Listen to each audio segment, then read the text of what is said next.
ओम नमः शिवाय दोस्तों। आज मैं आपको मकर संक्रांति के उपलक्ष्य में 15 जनवरी के उपाय बताऊंगा जो पंडित प्रदीप मिश्रा जी ने कथा में बताया।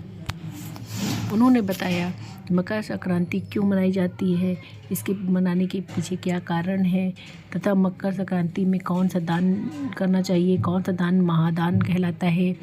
पंडित प्रदीप मिश्रा जी के अनुसार आज मैं आपको उनकी बताए अनुसार सारी चीज़ें बताऊंगी तथा ये भी बताऊंगी कि कितने जगह दीपदान करना चाहिए तथा क्या क्या करना चाहिए मकर संक्रांति के दिन, जिससे आपके लिए धन वृद्धि हो तथा सुख संपत्ति प्राप्त हो। आपको करना क्या है दोस्तों, मकर संक्रांति के दिन आपको एक तिल का लड्डू बनाना है, जिसमें एक का सिक्का दान कर देना है, एक का सिक्का गुप्त रूप से दान कर देना है, जिससे घर में लक्ष्मी की प्राप्ति हो।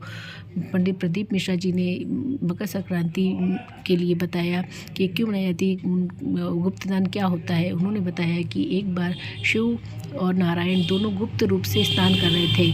उनको स्नान करते हुए लक्ष्मी जी ने देख लिया तथा उसी समय नारायण जी की नज़र उनके पर पड़ी, तो उन्होंने शिव जी को बोला, तो शिव जी बोलने लगे कि हाँ, मुझे पता है कि लक्ष्मी जी ने मुझे गुप्त रूप से हम लोगों को देख लिया है, तो आज से इनका नाम गुप्त लक्ष्मी होगा तथा मकर संक्रांति के दिन जो भी गुप्त दान करेगा वो महादान कहलाएगा। उसके घर में धन की कभी कमी नहीं होगी। जो गुप्त लक्ष्मी का दान करेगा वह हमेशा उसका घर सुख संपत्ति से भरा रहेगा।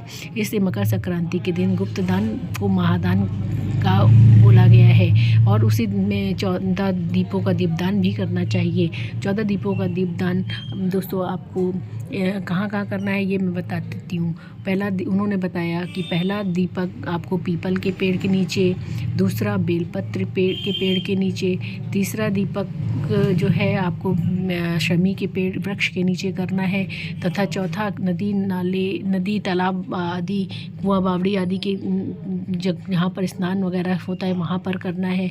और और एक दीपक आपको अपने घर के दहलीज पे लगाना है ये। और बाकी जो बचे हुए दीपक हो आप अपने घर में किसी भी कोने में लगा सकते हो। एक शिव मंदिर में, एक गणेश मंदिर में तथा गणेश जी के सम्मुख भी आपको एक दीपक जलाना है। गणेश जी के सम्मुख आपको दीपक जला करके उसमें सप्तदान भी रखना है तथा आप लोग सप्तदान का भी मतलब अनाजों का भी दान किया जा सकता है।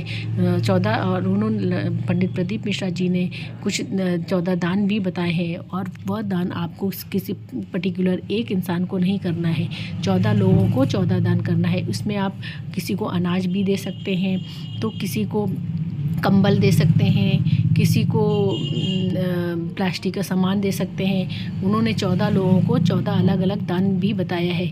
और पंडित प्रदीप मिश्रा जी ने बताया कि एक दीपक आपको गणेश जी के मंदिर में ले जा करके जलाना है, घी का दीपक जलाना है लंबी बाती का, और उस दीपक के अंदर जो आप अनाज लेकर आए हो वो अनाज भी उसके अंदर डाल करके जलाना है। इससे भी घर में बरकत होती है तथा घर में लक्ष्मी जी की कभी कमी नहीं होती है, सुख समृद्धि आती है, शारीरिक कष्ट होता है वो भी दूर होता है।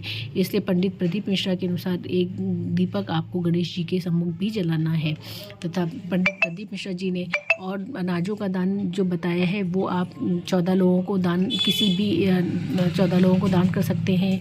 उसमें आप मोदक वगैरह भी दान कर सकते हैं, लड्डू, बेसन के लड्डू का दान करिए, काले तिल के लड्डू का दान करिए तथा गौशाला जा कर के गाय को गुड़ खिलाइए, काले तिल का लड्डू खिलाइए, मंदिरों में जा कर के दीपक जलाइए।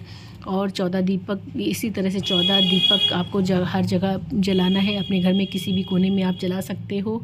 और 14 दीपक आपको नदी, तालाब, घर के मुख्य द्वार पे, पीपल के वृक्ष के नीचे, शमी के वृक्ष के नीचे और